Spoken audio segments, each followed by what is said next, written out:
It is unbelievable. When the water in the Sea of Galilee is drying up, and the state of Israel has ruled the world for a day which is like a week, then in Sahih Muslim we are told, a Muslim ruler will die and there will be disagreement concerning succession. And then a man is going to come out of Mecca. His name will be my name and his father's name will be my father's name, said the Prophet ﷺ. He'll have a broad forehead and a large nose. And he'll be known as Al Mahdi. And he'd hurry from Medina to Mecca. As he approaches Mecca, people are going to come out to him, so this has to be a well-known person. Not some obscure non-entity, a well-known person. When the people of Mecca come out to him, they'll force him to accept the bay'ah, the oath of allegiance which legitimizes the leadership of the Amir al-Mu'mineen, bay'ah. He will accept the bay'ah at the Kaaba and then proclaim himself to be Al Mahdi. It is only then that you would know that Al Mahdi is here. So stop asking these foolish questions. Is he born already? Is he in Lebanon? Or maybe in Indonesia? That's foolishness.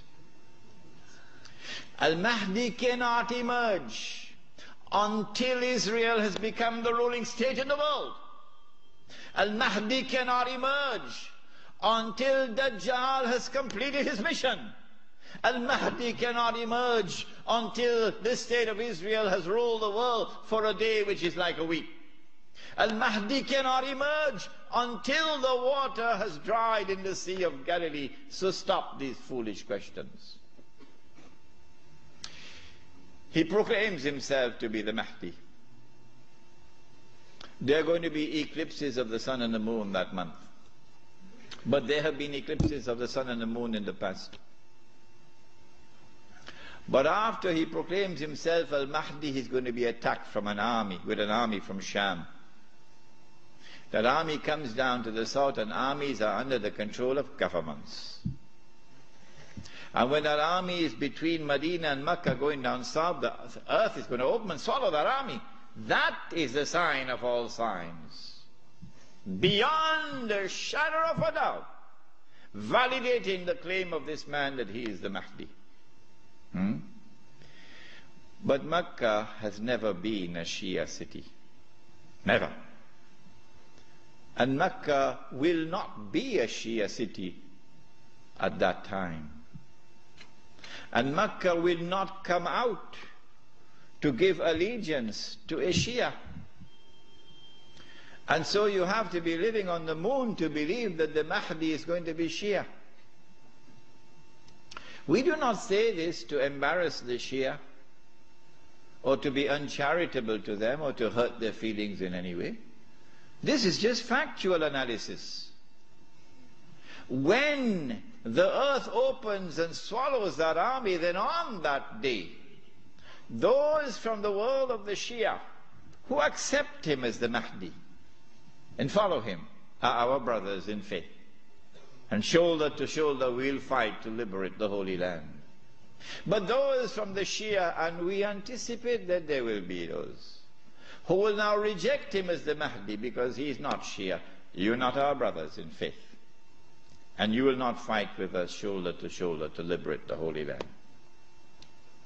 When the army is swallowed, then the Mahdi is going to be attacked by another army, and this is now an army of the Quraysh, an army of the Kalb. And remember that armies are under the control of governments. The Mahdi will defeat this army, and when an army is defeated, that is the end of Saudi Arabia. Goodbye to bad rubbish. Goodbye to bad rubbish. Let it be recorded in my book tonight. Let it be recorded in your book tonight. Goodbye to bad rubbish. The most monstrous betrayal of Islam ever committed in history, committed by those who control that state.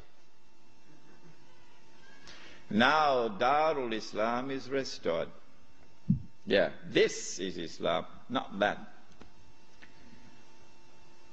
And let it be clear that there are so many Salafi Muslims in Saudi Arabia, in prison, because they too are struggling for the same thing that I am struggling, to liberate that land. Let it be clear that there's a man like Sheikh Safar al-Hawali, who is at the forefront, intellectually, spiritually, and theoretically, at the forefront. I benefited from his thought. And so, do not remain with this sectarian conflict and describe that masjid, Salafi masjid, this one Sunni masjid, this one Indonesian masjid, that one Malay masjid. I thought the masjid was the house of Allah. Has it changed?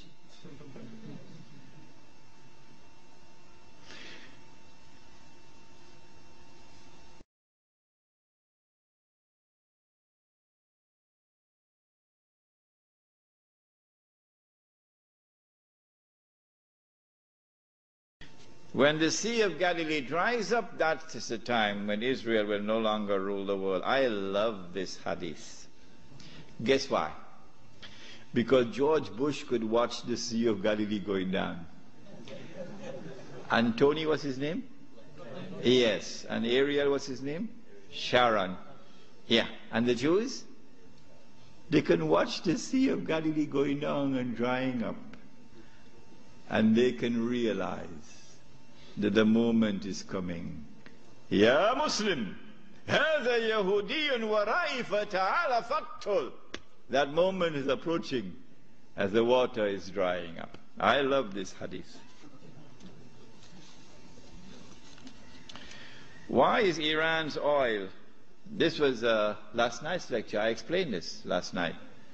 That when Israel wages a big war, which is coming up, which is why Bush has to attack Iran, so that Israel can now wage the war and not appear to be an aggressor, which is why Abdullah of Jordan has his suitcases packed already. When Israel wages a big war, in order for her to become the ruling state in the world, she'll have to seize the oil. Saudi oil, Iraqi oil, Kuwaiti oil, etc. But I said, I don't think they'll touch the Iranian oil. Why? He asks. The answer is, without in any way being disrespectful to the Shia, without in any way being uncharitable to the Shia, no, that's not my method. Anyone who declares of Abu Bakr Siddiq radiallahu ta'ala anhu, he was a usurper, is misguided.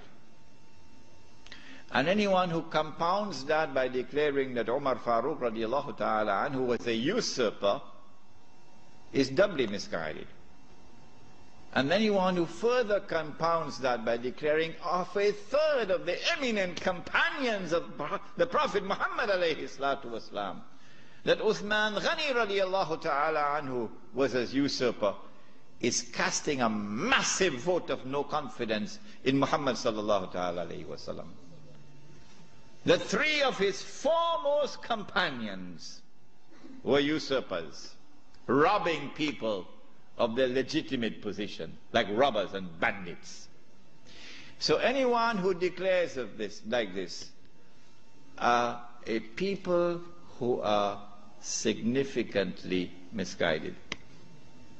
That's all. This is not an uncharitable statement. This is a factual statement. A less than valid, less than authentic expression of Islam will always be advantageous to Dajjal.